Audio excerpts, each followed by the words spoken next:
CDS parking lot, and we're going to Clear Lake State Park. Will be there by 9, so you can also meet us there.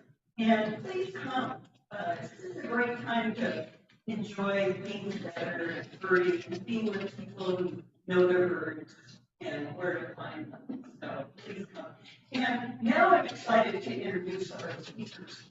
And first, I'd like to start with Robert Douglas, who I met in the Jackson State Forest at a affiliated woodshop workshop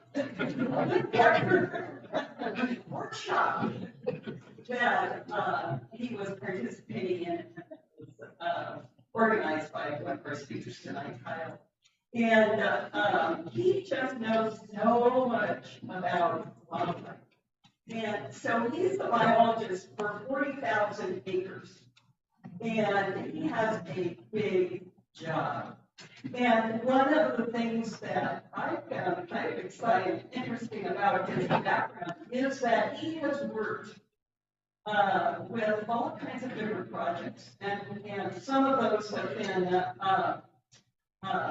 studying below-ground fungal communities in forest stands, spotted owl nest site characteristics, songbird habitat associations, salmonid population dynamics, carnivore distribution, tailed frogs and giant salamander population, genetics, and post-fire response of redwoods. So he knows a lot about wildlife, and that's really his focus. And so I'm excited to learn about barred owls and spotted owls and what's going on in Jackson State Forest now.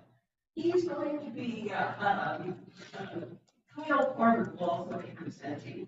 And Kyle's going to be focusing on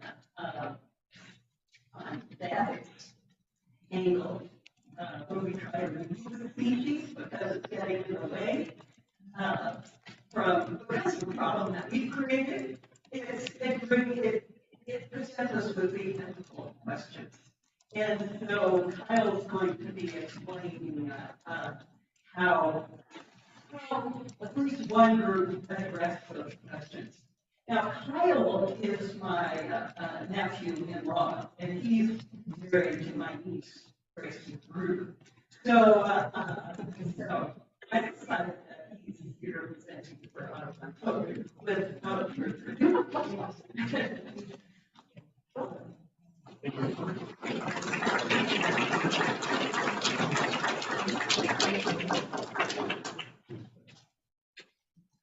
Great.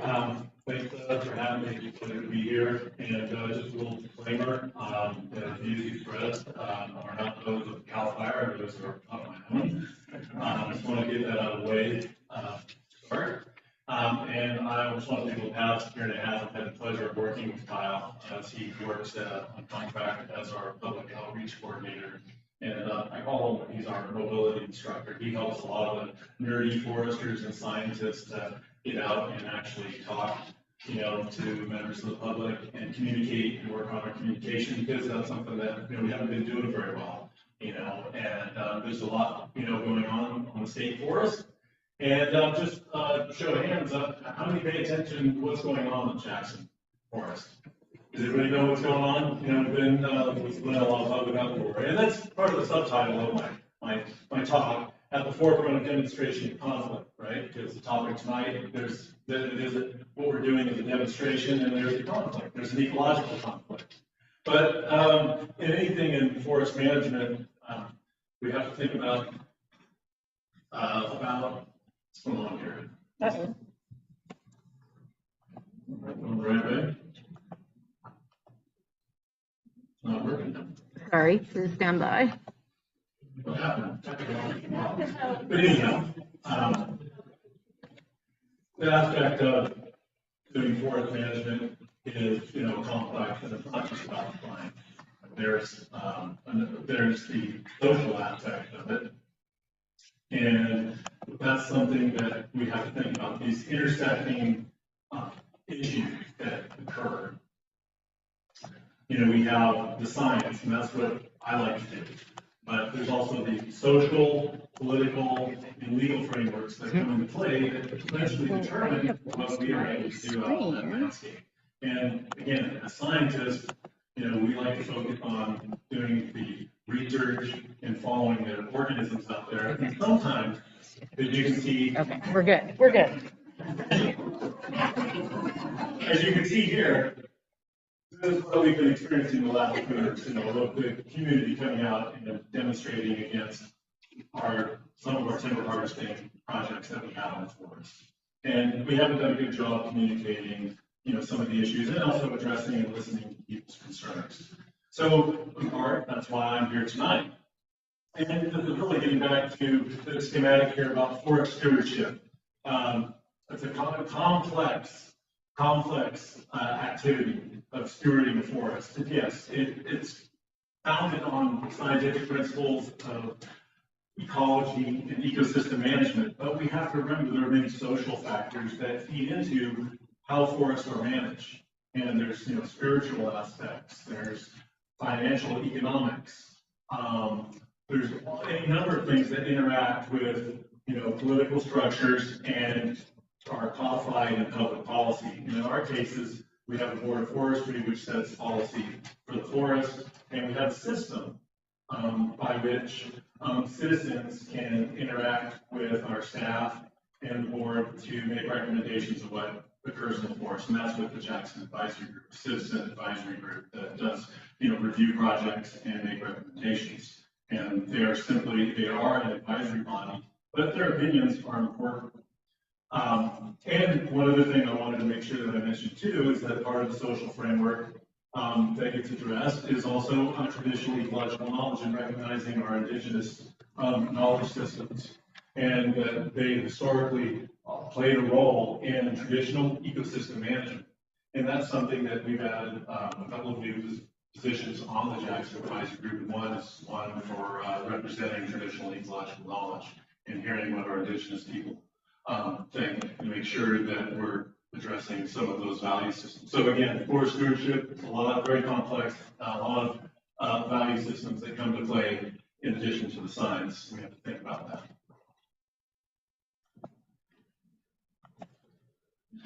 So what do I do on the day for it? Well, I think myself stewarding the non-timber forest resources. And we think of what's just a fancy term for the non-commodity resources out there, fish, wildlife, plants, fungi, and so forth. And my role in that is first and foremost is to ensure that Jackson is complying with the law, state, federal, endangered species laws, Native Plant Protection Act, but also following our forest management.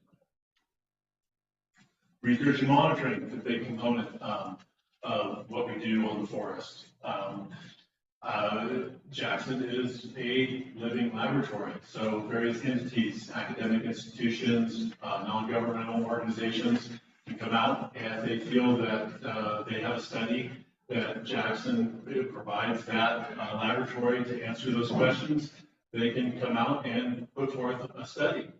And what I'm going to talk to you tonight about is just a project in which the University of Wisconsin has come out, and along with the support of our local agencies to go to research how barred owls have been affecting spotted owls on the forest. In addition to the research and monitoring, we monitor these non-timber resources to look at diversity and distribution of organisms, and to really examine how their populations are doing over time. And with respect to disturbance, timber harvest is one of the primary activities that we do in the forest. We manage some forest products. But we wanted to know, are we having a significant impact on those resources and how are they doing over time? And in addition, there's a lot of other things going on that occur at much larger scales than Jackson itself. Climate change, disease, and all sorts of other disturbances, that occur too, fire, etc. And so we want to go ahead and examine these populations with reference to all these disturbances: fuel reduction, fire, that is prescribed fire, and timber harvesting, and use it in a framework, an adaptive management framework. Can we make decisions? Can we do things differently so we can have and maintain populations of the landscape? And one of the other things, of course, is demonstration. Are these, what we're doing on the landscape, relevant to other landowners? And that is the big thing. We want to learn from what we're doing through an adaptive management framework and then demonstrate that as best management practices. A lot of smaller landowners who look to us for different forestry techniques, and in my case, also looking for new techniques to survey for wildlife and how they can manage that and like reduce their own costs, but really address some of the non-timber forest resources that might be affecting their forest. So those are just sort of the areas in which I focus on my work. But this is what I'm here to talk about tonight, is the headline conflict that you've all heard about: owl versus owl, spotted owl versus barred owl, right? Well, and the thing to know about barred owls are this larger, hyper-aggressive, generalist top predator that they live just as long as the spotted owl. They produce more offspring. They can live in higher densities, and they have greater dispersal capacity than spotted owls. So they feel like, wow, they definitely are, an adaptable species that can move in and take over. But it's really more than just spotted owls. That's just the headline, but there's a lot more going on here that I want people to be aware of and to really think about. It's not just we're killing barred owls to save spotted owls. It's much bigger than that. And so this is just something that I just want you to think about. This schematic here was from Home 2016. It's just a theoretical food web frame dynamic showing all the potential effects that a top predator, such as a novel predator like a barred owl moving into a new environment, could affect them. So I just want you to think about this. I'll come back to this slide later. But first off, I want to go through just the history of spotted owls. And we've been surveying in Mendocino County, surveying for spotted owls for 34 years. 1989 was the first year that a lot of the industry started surveying for spotted owls. 1 year prior to them being listed. They were listed as federally threatened in 1990.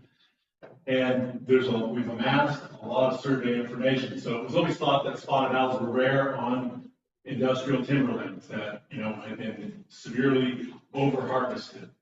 Surprisingly, when people were forced to survey for them, we realized it was just the opposite. There's actually a lot of spotted owls that cut over timberlands, believe it or not. And so over time, we've amassed in the California Natural Diversity Database over 3,200 spotted owl territories in 13 counties for the range of the northern spotted owl in northwestern California. When we look at barred owl range expansion, so if we look over to the eastern United States, you can see that the historic barred owl range crosshatched in orange, that was about, probably about 1850 or so. And after that, the latter half of the 19th century, we started to see some westward expansion. And we see western expansion through southern Canada. And we also see actually there was some westward movement across the Great Plains that were associated with riparian corridors and shelter belts. And eventually, barred owls made it over to British Columbia and then worked their way down the western coast into the range of the northern spotted owl and the Sierra Nevada population of the California spotted owl. And one of the reasons, one of the hypotheses of the westward expansion seems to be concomitant with the genocide and forced relocation of indigenous people on the Great Plains, the mass killings of ungulates, elk, and then of course bison. So that disturbance, the removal of a disturbance, especially removing indigenous people that historically set fire to maintain the plains for a variety of cultural resources. So that is one of the hypotheses that is being floated why we have barred owls here. It may have just taken a lot longer. They have wings. They may have just ended up showing up here later, had people not likely facilitated this expansion. But that's just, those are just some of the hypotheses. So if we look at in Washington, they were first detected in 1965, and then they moved slowly down the coast.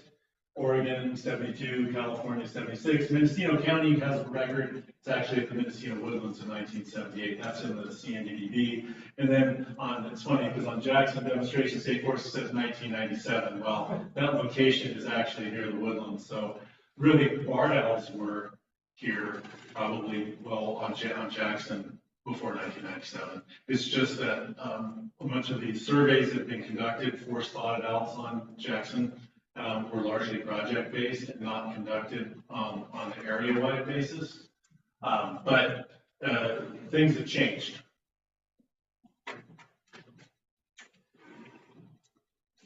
So again, we look at the range expansion, and there you have it. Those are the spotted owl sites. Now look at the barred owl locations that are in the CNDB. Boom. So they pretty much cover the entire range of the northern spotted owl in northwestern California, all the way down to Marin County. Although Marin County is considered the last safe haven for northern spotted owls in California. What's the CNDB? California Natural Diversity Database. Sorry. If I use some acronyms that you don't know, please call me out like that. Thank you. So, just getting into some spotted owl numbers for the county. Many landowners, primarily timberland managers, provided me with some information on their spotted owl numbers. This will give you a flavor for what's been happening in the last 2 decades. So on the y-axis, I have the number of territories here, and then time on the x-axis.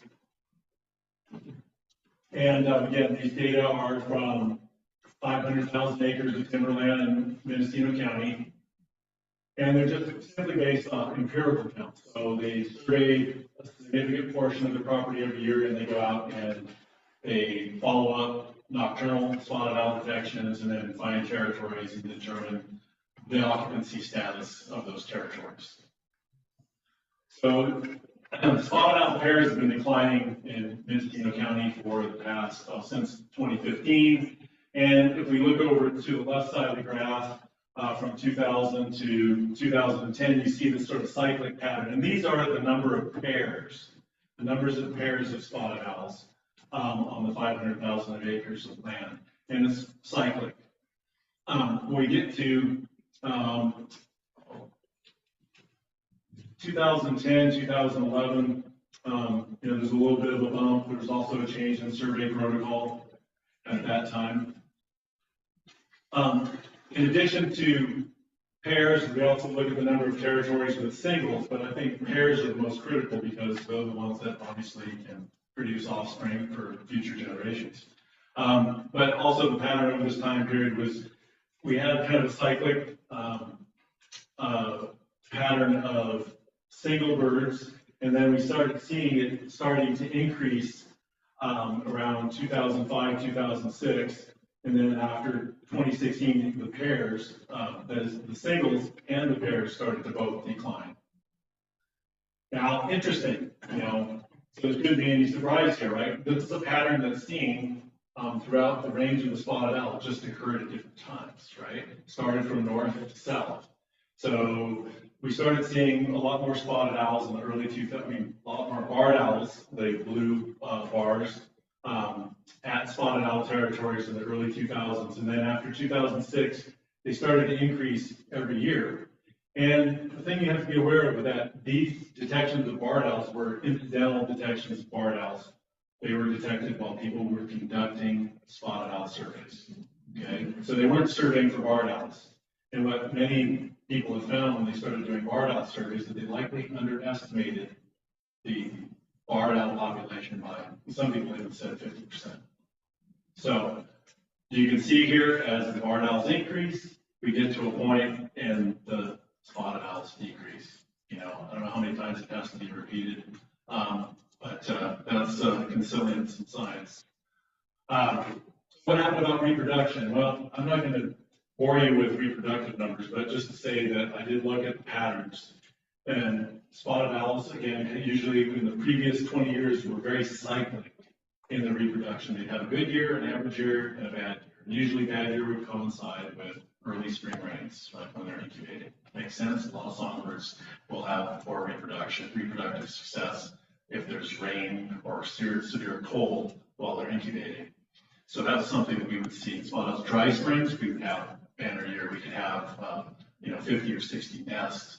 But about 2010, we started to see reproduction go to a new low, and it stayed low, and it hasn't seemed to be recovered. But you notice that there's a lag effect, and that would make sense, right? So spotted owls produce young.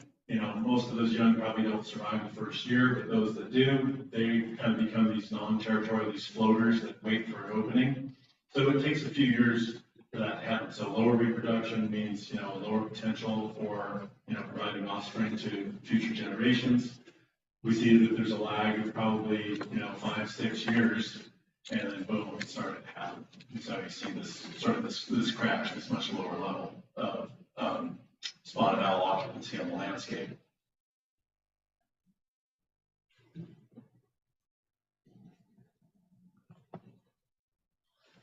So how are the spotted owls doing on Jackson Demonstration State Forest? Well, this is just a map of JDSF with the stars representing all the different numbered spotted owl territories. Okay, so historically, Jackson supported 25 territories on the landscape. Not all of them are occupied in any one year.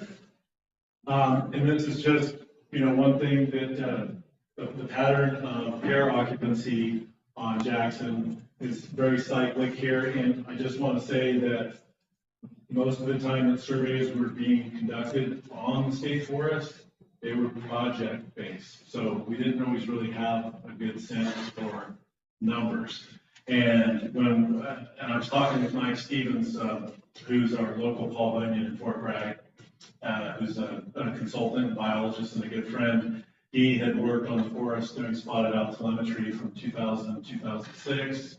And I think a couple of those years, I think it was 2001 or 2002, a couple of years they did area-wide surveys to get a sense. And that was where you see the peak year of 13 pairs. And I believe there were 3 single birds that year, too. So 16 out of 25 sites were occupied on the forest. But as we move forward in time, we see the numbers start to decline. And we get to the last 10 years, including 2023, that our pair numbers have just really gone down. So the last couple of years, we've had like 2021, 2022, just 1 pair and 2 total sites occupied now. I will say the jury's still out. I'm still looking at the data, and we may actually have 2 pairs this year. So, these are successes, but they come in very small packets. So surprise, surprise, right? There's your barred owl numbers. So again, these are number of spotted owl territories with barred owl detections. And you may ask, well, why do those numbers go up so appreciably? Well, in 2020, University of Wisconsin started doing barred owl surveys. There was a telemetry study that was done. Whitney Watson did a master's looking at spotted owl juvenile dispersal and found out that barred owls, did I say spotted owls? Sorry. Barred owls, looking at juvenile barred owl dispersal, barred owls have an exceptional dispersal capacity, and they're they disperse so, they can go really, really far. It's just crazy compared to spotted owls. We had one, she had one, I think, go out to the Central Valley, to the edge of the Central Valley, and then come back. And then another bird went to the August complex fire. So they were just they're going into different habitats that, you wouldn't normally think that a strix owl would definitely not a spotted owl. But nonetheless, there's focused barred owl surveys, so we could get a better handle on how many barred owls were on Jackson. And so this is what we found over the last 4 years, that these circles here are half-mile buffers around representative locations for barred owl territories. So we have 21 barred owl territories on Jackson Demonstration State Forest. And and we also have, get this laser pointer to work, if you mind.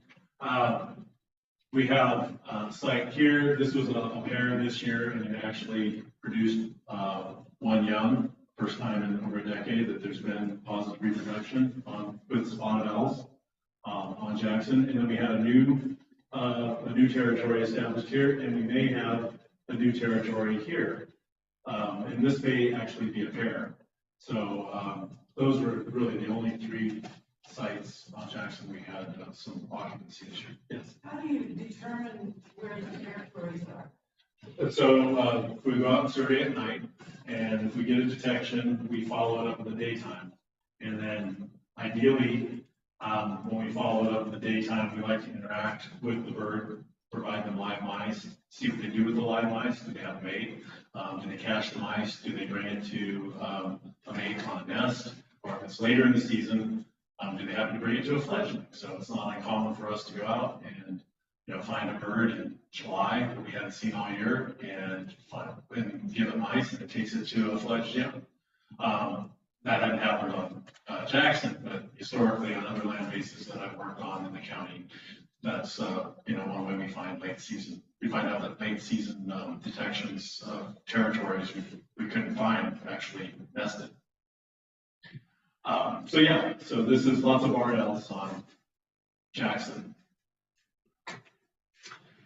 And I think we're at the point where I was going to turn it over to Kyle for a little bit to go into some of the ethical considerations.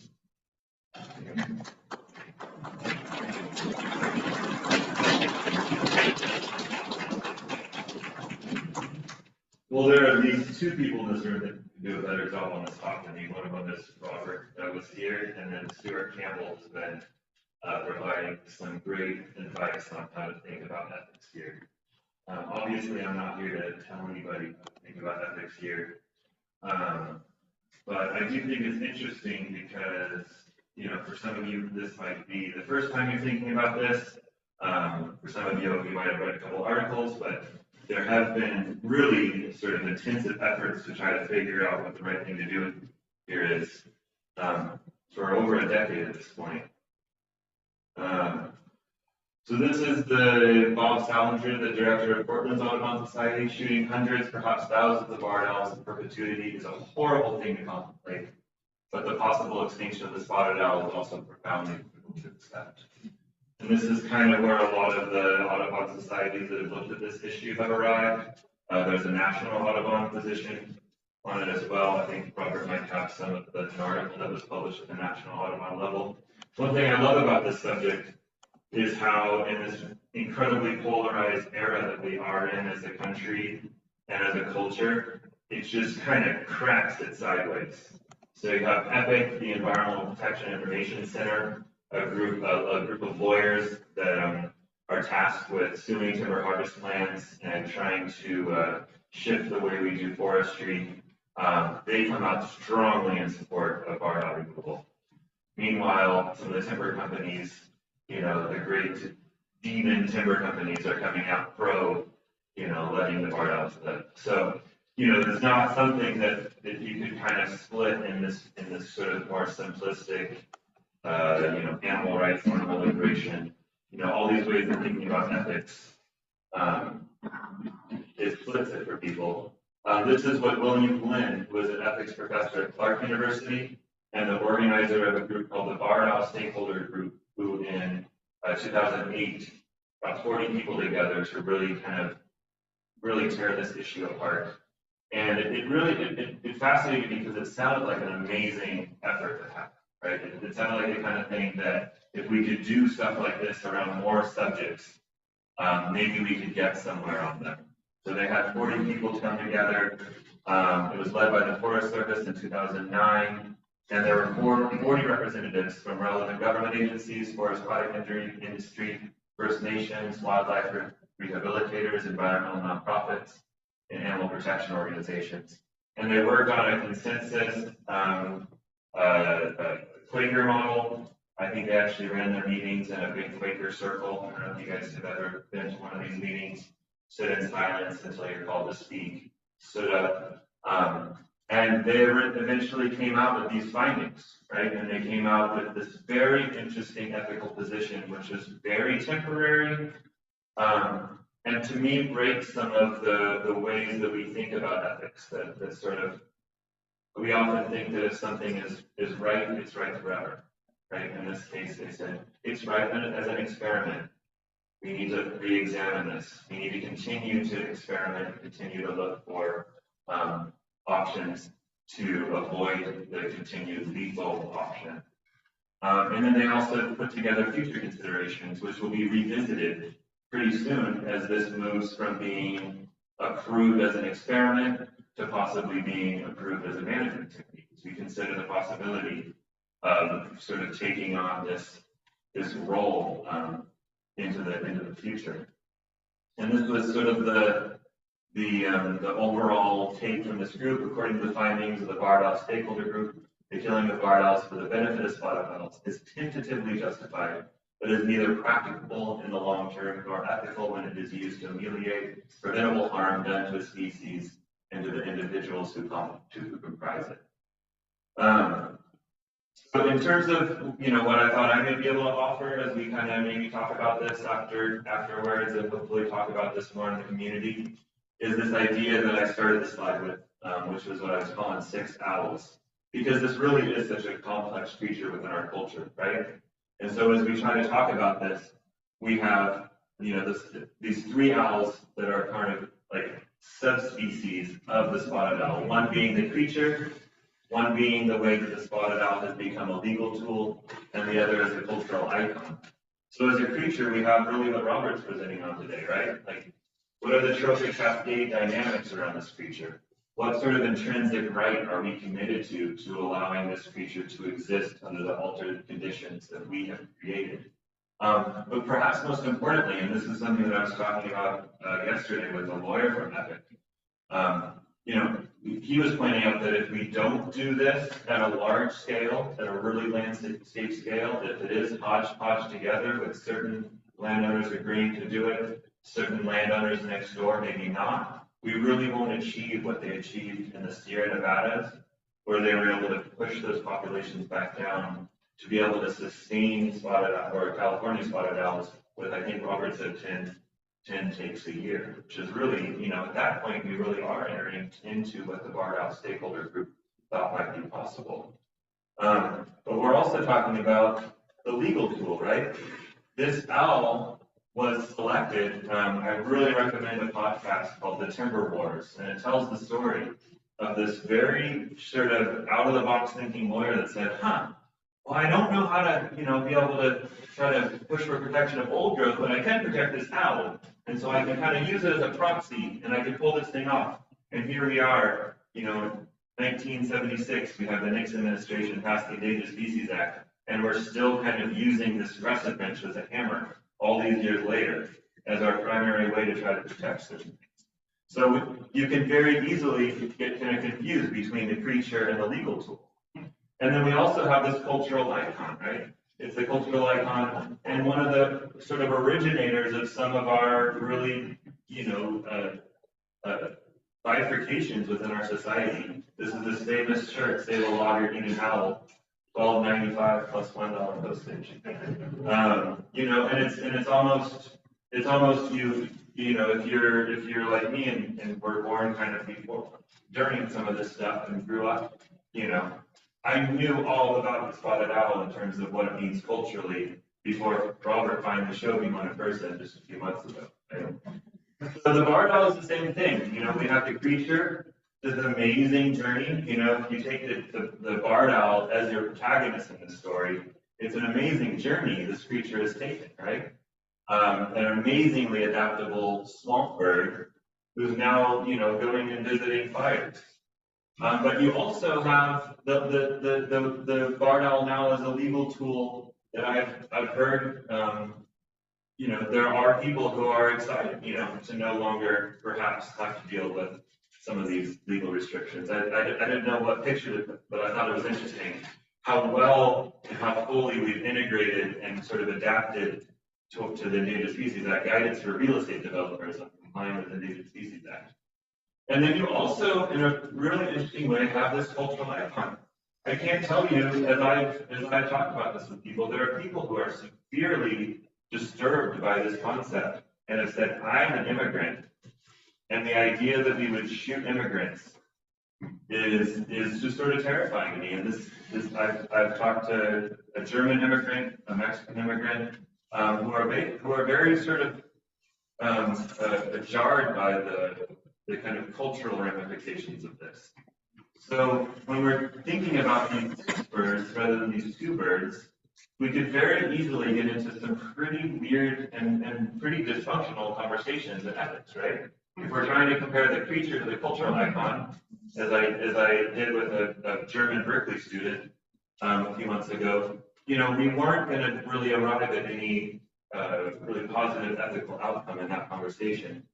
Similarly, I think we can try to compare the spotted owl as a legal tool towards the barred owl as a creature. And similarly, we're going to have a difficult time having a really high quality ethical conversation. I think we do this in a lot of stuff. It gets talked about as multiple worldviews theory and how we can pull apart and really understand our worldviews to be able to have better conversations and to be aware when we're talking across worldviews. Because in this case, if we do decide that it's unethical to be shooting these birds, maybe that means that we need to, take a look again at the Endangered Species Act and think about what other forms of habitat protection we could develop within the law. So these two framings are not necessarily, cannot necessarily communicate across each other. And I think I had one more slide that had everything connected. There we go. So yeah, as you can see, there are many ways. There we go. I'll hand it back to Robert, and we can continue the ethical discussion when the conversation's over. Back to the original presentation. Thank you, Kyle. Always appreciate his deep analysis on these issues, and I think it gives us some ways of helping to dissect conversations that we have with people to make sure that we can agree on the terms, and I think that's entirely what's often lost when we communicate. So I really appreciate you adding that in there. So very eye-opening. So now I'd actually like to move into just some of the preliminary results of what's been going on with removals on Jackson. And again, I have not been doing the removals myself. It's University of Wisconsin. That's a researcher who has a PhD dissertation where he's examining removals and the effect on spotted owls and also on different land bases. So people participating in Mendocino County have been Jackson State Forest, California State Parks, and some various small landowners that manage for timber. And one thing that we know from the current research out there that's been done in regards to the built-in ethics barred owl stakeholders group, that was for the federal experiment that started in 2013 and ended, I think, in 2018. They did five or 6 years of removals in northern spotted owl demographic areas from Washington, Oregon, and then California. And they published those results in, what was that, I think 2021. Invader removal triggers competitive release and threatened avian predator. And those were for areas that were most impacted at the highest barred owl densities in the spotted owl's range. And then there was Green Diamond that did a before and after controlled impact study. They have up in Humboldt County, they've been doing, they have a demographic study area, a portion of it where they did removals, and a portion of it where they didn't do removals. They found that The areas where barred owls were removed over a 4-year period, that the spotted owls showed demographic rebound in several population parameters. And then lastly was the action that took place in the range of the California spotted owl, arresting the spread of invasive species in continental systems. That's where a total of like 80-something barred owls were removed in the Sierra Nevada on SPI and U.S. Forest Service land, basically covering like 90+% of the ownership. And they had a major, rebound, and again, the maintenance of new barred owl removals in subsequent years was really low. And actually, that was one reason why the Fish and Wildlife Service decided initially to not list the California spotted owl. Well, it got sued and got listed for habitat reasons because of large scale, mega fires. But nonetheless, showed that you start barred owl removal in areas where it's an invasion phase, where it's just the incipient stage of colonization that's economical and most effective.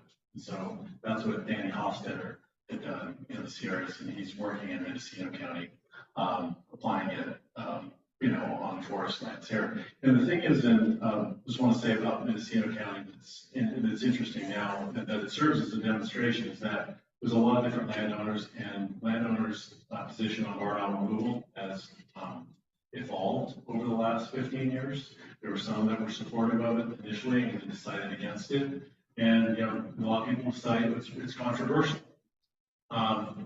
So I want to just show hands, not put anybody on the spot, but how many think barred owl removal is controversial?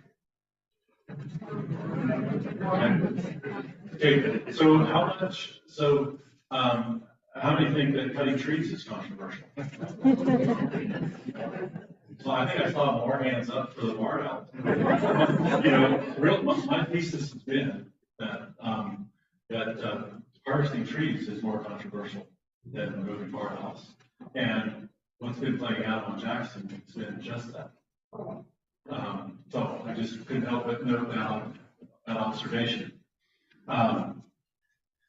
So barred owl removal areas in northwestern California, just to give you just a little bit of background, Green Diamond Resource Company was the first to start doing it. 2009 through 2014, started just with some, initial removals, little anecdotal accounts. And then they had their experimental removal project that was published in 2016, and then they had to renew their permit. So they had to wait 5 years, and they finally got a scientific collecting permit again to do removal starting in 2019. And the numbers of barred owls that they've been having to remove the last 4 years have been so high, so the population had just increased in that interim period of waiting to get a permit. And by the way, barred owl removal is not done for management. There is no mechanism right now which is being done for management. It's strictly a scientific collecting research permit that's been doing. Now, I can say is that people are now having incorporated into their conservation plans on various landowners like Green Diamond, I believe, and perhaps SPI. They're doing it, and they are kind of doing research on what would be considered perhaps management. And so that's kind of getting at some of the long-term issues. But so we have, and also just to throw out, Puput Valley tribal lands have been doing removals for the longest period of time. They were part of the federal experiment. They were the treatment area for the federal experiment. And they have 90,000 acres, I believe. And I think that what they've been experiencing on their land is very transferable to some place like JDSF. JDSF is 48,652 acres, a little bit more than half of their acreage. But Hoopa has been surrounded by Six Rivers National Forest, which hasn't been conducting any barred owl removal. And so thinking about what your neighbors are doing, plays a role in how barred owl colonization will occur. So when we talk about scale and scaling up and going big, like Epic had mentioned, and that's just something that, is having to catch on. But if you're going to do it, you do have to go big. So then again, there's Sierra Pacific Industries that's over there in the Klamath that is doing removal they have a habitat conservation plan. And so it's important for them to maintain spotted owl territories. And then here we have Jackson Demonstration State Forest, starting in late 2021, really it was 2022, and then state parks. So lethal removal. So we go out and the people who do the removal, they use a shotgun. At least on Jackson, they follow safety protocols. People cannot be in an area within a quarter mile of where removals being done. It's generally done at night and behind a lock gate. And what I have shown here is a hexagon grid that's superimposed on Jackson. These kind of represent buckets. This is actually a geographic information feature that some of the researchers from the U.S. Forest Service use to analyze spotted owl and barred owl detections. And so this is what I'm going to do, just to highlight the buckets where barred owls have been removed. So in 2022, we removed, there's 57 barred owls removed on Jackson Demonstration State Forest. And you can ignore the polygons up here because those did not occur on Jackson over here and here. But everything south was state parks, or what I call the greater Jackson Demonstration, the greater SETI area for Jackson. So 57 barred owls removed, about 68% of them, 39 birds were adults, and the rest were sub-adults, so they were less than 3-year-old birds. We moved to this past year, we removed 37 barred owls, and many of the locations were in similar polygons as where previous removals occurred, but not all of them. There were 3 new polygons that where we removed birds, but we removed substantially less barred owls in 2023, and most of them, I think 18% of the 37 birds were adults, the rest were sub-adults. So they're dispersing in, so they're being produced on other lands and dispersing in to the area. And so that's something that you have to keep in mind. And getting back to Hoopa tribe and their tribal forestry, I'll take that back. We just mentioned briefly, can't forget about the spotted owl detections. So the good news is that in the cool mint there colors that I show on there, the 3, these were spotted owl detections in 2022, and then in 2023, detections of spotted owls increased even more in the hexagons. So we've now seen just a small uptick, and most of the detections are just nocturnal responses. So, I mean, we have to start somewhere. I mean, they're not daytime detections where we've interacted with an owl, but I'll take anything we can get, at this point. So we are seeing the incipient stage of what we would say is a likely spotted owl recolonization. And again, this was an area, this is one territory over here that overlaps 2 polygons where they were detected in 2022, and then where they nested in 2023. And then this was a new territory, this cluster, and it had another detection at night in this polygon. And then we have this other territory this year, which is new. So again, 3 likely territories occupied on JDSF in 2023. And then again, another birds seen here on 2 nights, but not seen in the daytime since. And then detections at night, detection at night, detection at night, detection at night. So I expect next year, with removals occurring, part of the experiment, that we should see more spotted owls detected, and hopefully more in the daytime, and maybe even some actually reproducing. But so there's our success of the year here. So and Kyle had the opportunity to come out and take some really nice 360 videos of this as we mounts to spur. And I also started up a banding program on Jackson, so we are starting to ban spotted owls. So if they do get displaced, we can at least hopefully identify who's what and going where.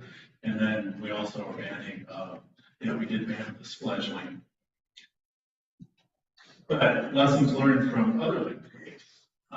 So this is some information from Mark Hagley, who's the wildlife biologist for the Hoopa Valley Tribe, and he takes a personal responsibility to actually spend a lot of his personal time removing barred owls on the forest. And what I'm showing here in blue, you can see those are the number of barred owl removals, and then the green is spotted owl recruitment. So you're seeing that there is a greater than a order of magnitude of barred owl removal that is occurring compared to spotted owl recruitment. So again, the Hoopa Valley Tribe is surrounded by U.S. Forest Service land where there is no barred owl removal. So that's the thing. If people aren't doing barred owl removal, in order to keep barred owls off your property, you're going to have to be doing a lot of work. Now, he does say this, that if he did not do this, he strongly feels that they would not have any spotted owl territories. And he's saying that our actual territory numbers are going up, the number of pairs have been going up since he's been doing this. But he says he's pretty exhausted doing that. So going back to, and so it's really not about owl versus owl. We talk about the implications of barred owls and how this is just a theoretical framework, but how they can affect various aspects of the ecology, not only through direct predation of the animals that they kill and eat, but how they may affect other animals and how they operate or live in the environment. Because again, the novel predator moves into an environment and other organisms have not adapted, to this predator. But also are some of the cascading effects that they affect ecological processes, like if you have barred owls that are eating a lot of flying squirrel that eat truffles and that poop out fungal spores, that are ectomycorrhizal that live on the roots of trees, or eating birds that eat seeds. And so think of it this way: what about ecosystem engineers? What if these barred owls? What if they start eating pileated woodpeckers and acorn woodpeckers? How that might be transmitted, into the system. So you have less cavities for other species that are secondary cavity nesters, right? So those are some of the things that I want people to think about, and those are the potential consequences on, these cascading effects throughout the ecosystem. Very complex. Our brains, are not wired to deal with the amount of variables, and this is just a caricature of something that could potentially happen. Again, the barred owl is a generalist apex predator. And some of the research that's been learned from taking the stomachs and intestines and screening for the DNA of prey, soft-bodied prey. We've learned a lot about what they're eating. And this study was done by another member of the Peary Lab at the University of Wisconsin, where Nick Kryshak examined 124 stomachs and intestines of barred owls that were taken in the Klamath region and in the northern Sierra Nevada region of the California spotted owl, and found out that they eat a diversity of prey, a diversity of mammalian prey, but they eat a substantial amount of invertebrates too, and they eat a lot of common species. And so you just have to think about that. And here's a photo from Danny is such a great field biologist, and he, in his days of working out in the field monitoring spotted owls on Refi land and other landowners in this, kind of got some wonderful pictures of here's a barred owl with a Sonoma chipmunk. And here's a barred owl with a Feller's jay. I'm sure nobody's feeling bad about that. And the murrelets are probably saying thank you. But other things that we found is that there's articles showing concern about barred owls influencing small owl populations. We have a lot of small owls that we still hear in the forest, western screech owls, up in Washington and British Columbia, people are noticing declines in vocalizations. Same thing we saw with spotted owls, when barn owls started moving in to, from the spotted owl habitat. Are they eating these other owls Um, when they're young? I'm glad you asked that question because, I wasn't going to show any photos of their little gruesome. But Mark Higley sent me a photo of a dissected barn owl who had a western screech owl talon in it. And then Danny had gone down to Cal Academy to bring some of the barn owls to Jack Dunbacher, who's the curator of ornithology there, and he was, making scans and dissecting stomachs and putting those through genetic testing. And he found a western screech owl skull in the stomach of one of the barn owls he removed. So they are eating other things out there. And this is another thing that Mark Higley found was found a barn owl that he shot with a rough skin newt. As everybody knows about Tarika, in this county we have a Tarika trifecta. We have California newt, Tarika turosa, we have red bellied newts, and then of course we have rough skin newts. And their toxicity, their neurotoxic chemicals they secrete and have in their skin, the toxicity varies. So we don't know if that owl was affected by it in any way whatsoever. We have no knowledge of the toxicity level of the newt that it consumed, but nonetheless, it had newts in it. And here's a barn owl with the northern alligator lizard, another more common lizard species that we have. And then this is a photo up here of a shark-tailed snake, and it is this was taken by Mark Higley. Barn owl that he removed and has the juvenile shark-tailed snake out of its mouth. And then here's a barn owl with a coastal giant salamander, terrestrial. So they eat all sorts of things.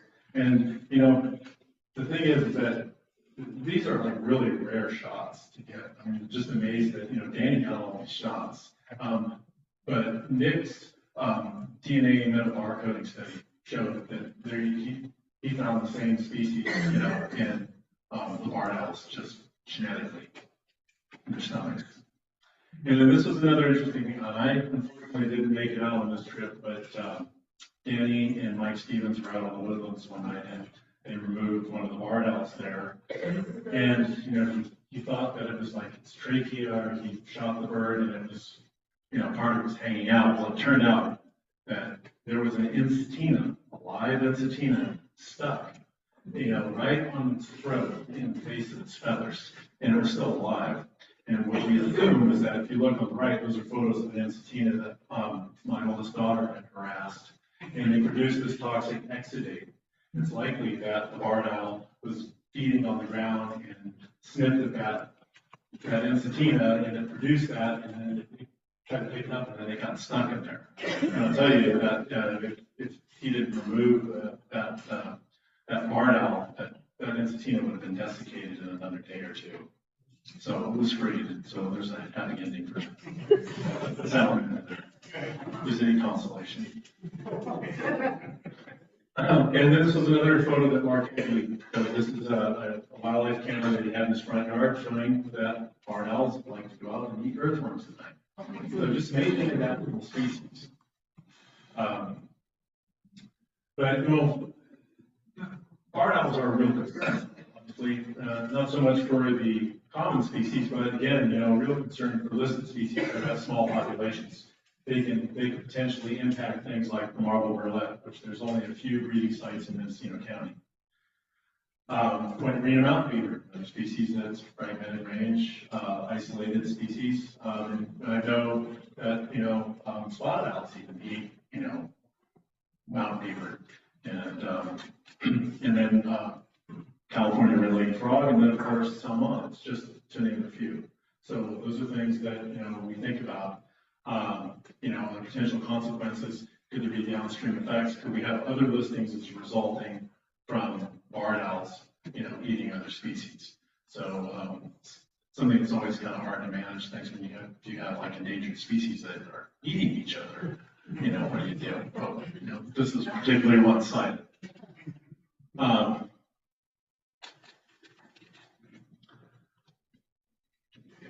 So summary, spotted owls still present but declining. We're seeing the incipient stages of recolonization on JDSF by spotted owls.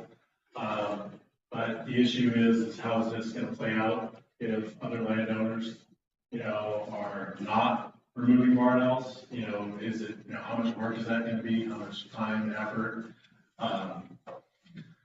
There's concern and uncertainty for a variety of other species in the food chain. And a lot of the success of this also depends on building cooperation and also providing incentives to landowners. If this is ever going to be something that's going to turn into management activity. And let me just say that there is a NEPA analysis that's at the federal level that's going on.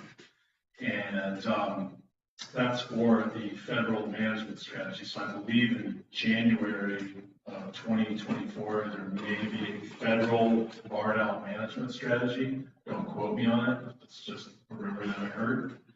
At some point in the future, when that happens, there may be something, you know, at the state level in California. We don't know if there'll be a management strategy, but I think people are pushing for that.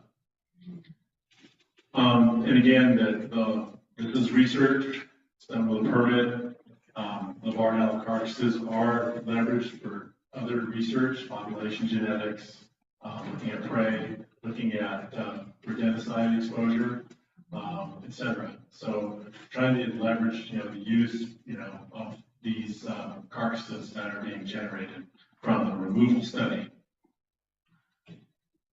And of course, that's a variety of acknowledgement from all people and organizations and institutions that have helped make this talk possible. And I'm presenting really other people's data. It's a collective effort.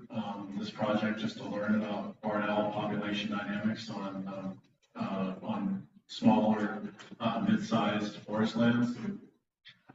So I'll be happy if there's time to take some questions. Can you talk just a little bit about how you felt they did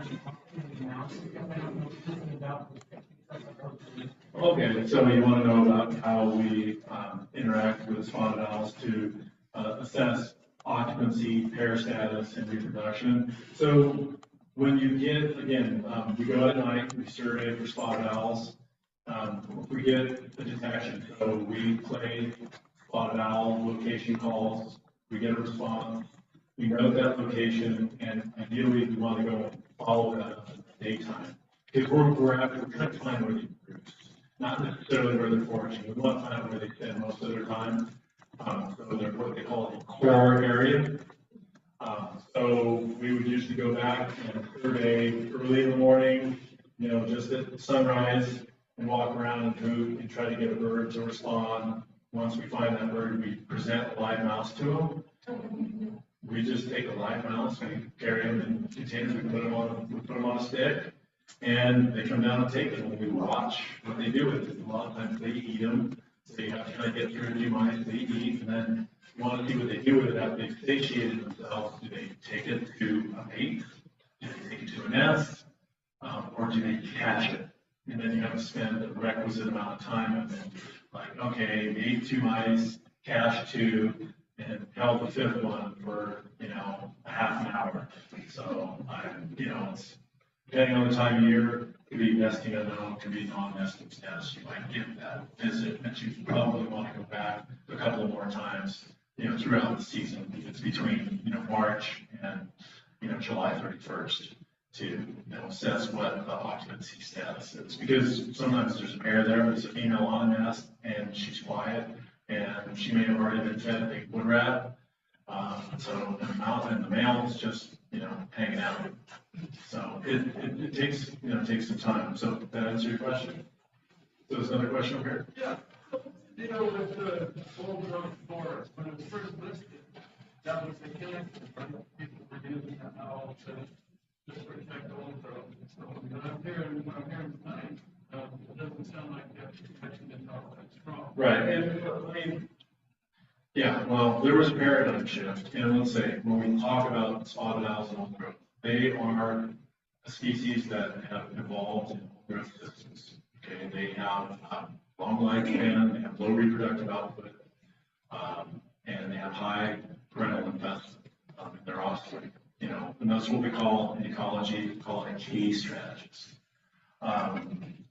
But you have to really look at the relationship of the owl, what it feeds on, and the habitat it lives in throughout its range. So when the spotted owl was, most of the initial research that was done on spotted owl habitat associations were done up in Oregon in the 70s. And that was the association up there. But after the spotted owl was listed, more and more research occurred in different ecoregions, okay? And we found out that different ecoregions have different disturbance regimes in forest, and some of those forests have different structures. It's either fire, and then timber became also, an issue in that too. So spotted owls were found in the northern half of Oregon up into Washington to their primary prey is northern flying squirrel. Northern flying squirrel tended to be found in old growth systems. They are truffle specialists. They eat hypogeas, the fungi that are just below the ground that associate with roots of trees like hemlock, red fir, and that's the primary prey for spotted owls up there. As you move south in the range of the northern spotted owl, there's a transition where it can become more dominated by wood rats. Now, wood rats are an early sterile species. That's what they feed on. You'll find the highest densities of wood rats in stands of redwood that are 7 to 10 years old. So there was a paradigm shift when we got to northwestern California.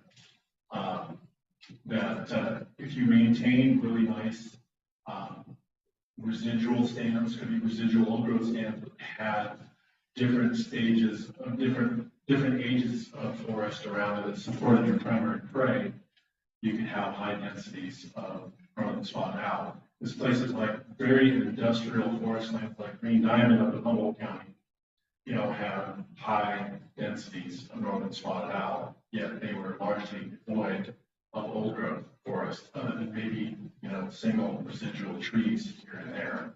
So that's based on the relationship between the primary prey, but they still require to have habitat and the appropriate cover to nest in too, but it didn't compare to primary forest. So those are kind of the extremes. And so, did that answer your question? Yes. Very good. When you're trying to locate them at night, okay, sometimes, and I don't know exactly what kind of calls you use, but sometimes be quiet and be made, thinking that you are resting on the wrong time, or I don't know. I just. Oh yeah, I mean, we've had that happen many times. They sometimes be reticent. I mean, even anytime you're surveying for them, I mean, you hear one the night before, and then what happened? You go out in the morning and look for it, go up and down the hill, playing recordings and hooting, not get anything. Probably hiked around 2.5 hours to get back to your truck, get ready to leave, you're sweating, and then all of a sudden you hear it hoot again. And you literally walk right past it probably 2 or 3 times. That's happened. Yes. Are there any theories or studies about the impact of the spotted barred owl and great horned owl? You're an apex predator for the great horned owl. So are they prey and the competitor of the great horned? Well, that's an interesting question, and I think you're the first to ask about that. I think there is some habitat overlap where I've seen great horned owls and barred owls, but I also think too that great horned owls tend to be in more broken habitat. Barn owls are seen in woodlots, places as well too. So, yeah, barn owls, they are larger than northern spotted owls, and they're slightly smaller than the great horn. They tend to be barn owls as a strix owl, they tend to be more forest adapted than say, great horn, I think. And I don't really see a whole lot of, competition, with them at all. So it seems to be more with the northern spotted owl. We got a question via Zoom. Someone wants to know if there's been any studies done about if the increasing raven crow population has had an effect on the spotted owl population. Good question. I'll say, I don't know, but I've often wondered about that because when we survey for northern spotted owl, we're always very wary of, attracting ravens. In stellar states are always there. They always find spotted owls.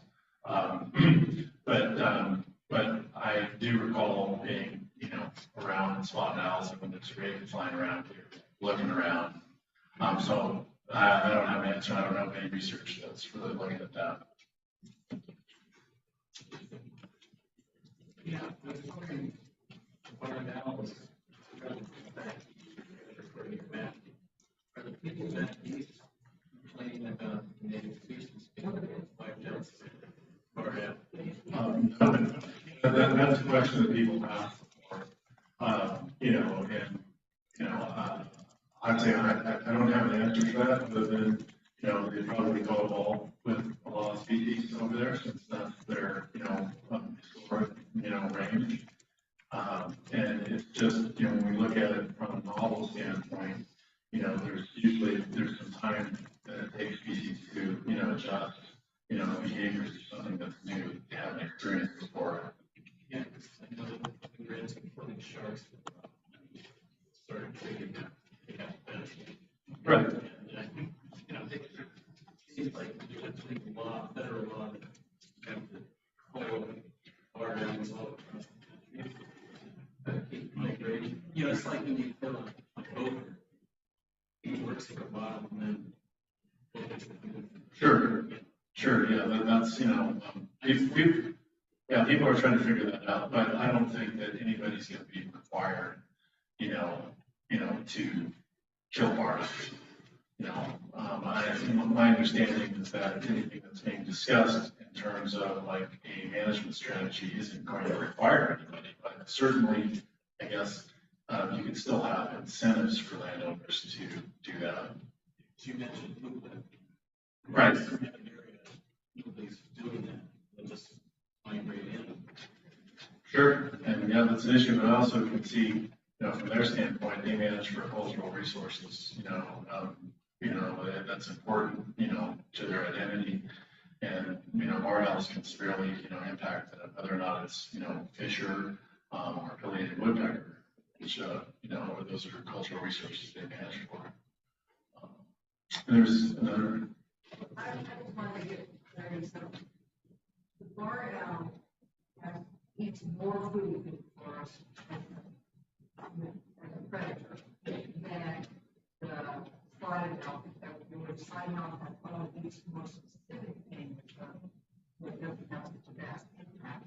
And then the spotted owl doesn't do to the same level as the barn owl, so eventually the barn owl is just always being there. That's what it. Yeah, that's what it looks like. I mean,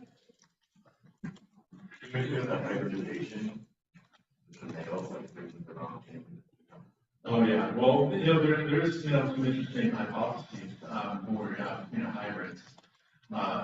They usually think it's, a male spotted owl with a female barn owl. And we often think, well, how would that work for this male barn owl, female spotted owl? That wouldn't work. Would that work? It's like bringing you a slug, when you're used to eating largely mammalian prey like wood rats, squirrels, and, mice.